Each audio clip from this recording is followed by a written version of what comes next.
મધમાખીનો ડંખ. ઓ, એ દુખાવો તો લગભગ બધાને યાદ જ હશે, ખરું ને? પણ ક્યારે વિચાર્યું છે કે આટલી નાની મધમાખીના ડંખમાં એવું તે શું હોય છે કે આટલી બધી બળતરા થાય?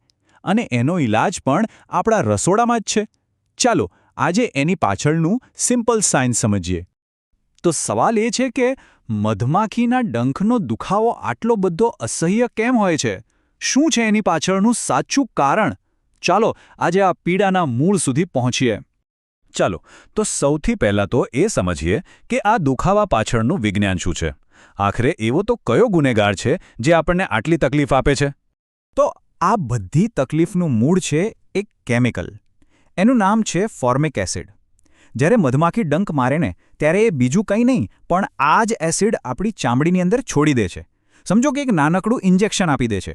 અને બસ પછી જે બળતરા શરૂ થાય છે એ આ ફોર્મિક એસિડને કારણે જ છે. હવે થાય છે શું કે આ ફોર્મિક એસિડ આપણી ચામડીનું આખું કેમિકલ બેલેન્સ બગાડી નાખે છે.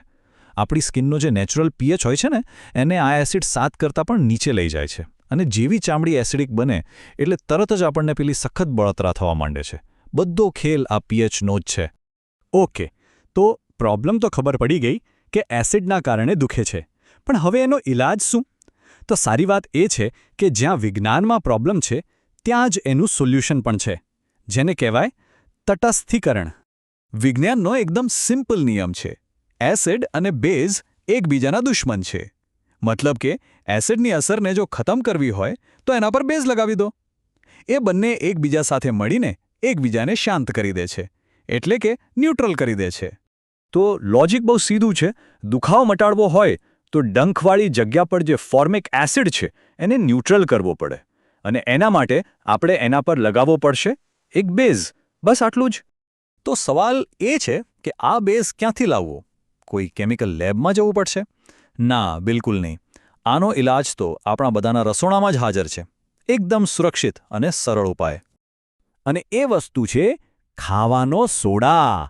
હા, પેલો જે આપણે ભજીયામાં ને ઢોકળામાં વાપરીએ છીએ એ જ.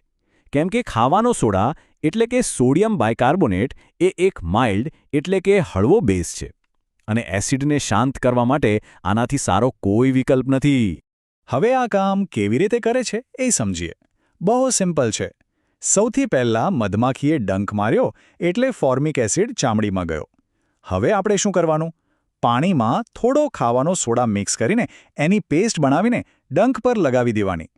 જેવો આ બેઝ એસિડના સંપર્કમાં આવશે એટલે કેમિકલ રિએક્શન થશે અને એસિડ ન્યુટ્રલ થઈ જશે. અને પરિણામ? દુખાવો અને બળતરામાંથી તરત જ છુટકારો. પણ અહીંયા એક ખૂબ જ જરૂરી વાત સમજવા જેવી છે.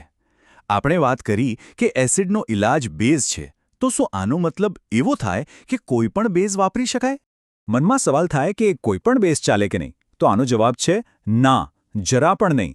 અને આ જાણવું આપણી સેફટી માટે ખરેખર ખૂબ જ અગત્યનું છે. જુઓ, બેઝ 2 પ્રકારના હોય છે, હળવા અને પ્રબળ. ખાવાનો સોડા એક હળવો એટલે કે માઇલ્ડ બેઝ છે. એ આપણી ચામડી માટે સેફ છે. પણ બીજી બાજુ કોસ્ટિક સોડા જેવા સ્ટ્રોંગ એટલે કે પ્રબળ બેઝ પણ હોય છે. જો એને ભૂલથી પણ ચામડી પર લગાવી દીધો તો એ રાહત આપવાને બદલે ઉલટાનું ચામડીને બાળી નાખશે. એટલે કે એક નવી જ સમસ્યા ઊભી થઈ જશે. તો આખી વાતનો સાર એટલો જ છે કે મધમાખીના ડંખ માટે હંમેશા ખાવાના સોડા જેવા હળવા બેઝનો જ ઉપયોગ કરવો. એ જ સૌથી સુરક્ષિત અને સૌથી અસરકારક ઉપાય છે. સ્ટ્રોંગ બેઝથી તો દૂર જ રહેવું. ચાલો, હવે જ્યારે આપણે આટલું બધું જાણી ગયા છીએ તો એક મજેદાર સવાલ. શું આ જ ઉપાય કીડીના ડંખ પર પણ કામ કરશે? વિચારજો જરા. ફોર્મિક એસિડ નામ ક્યાંથી આવ્યું હશે? કદાચ એમાં જ આ સવાલનો જવાબ છુપાયેલો છે.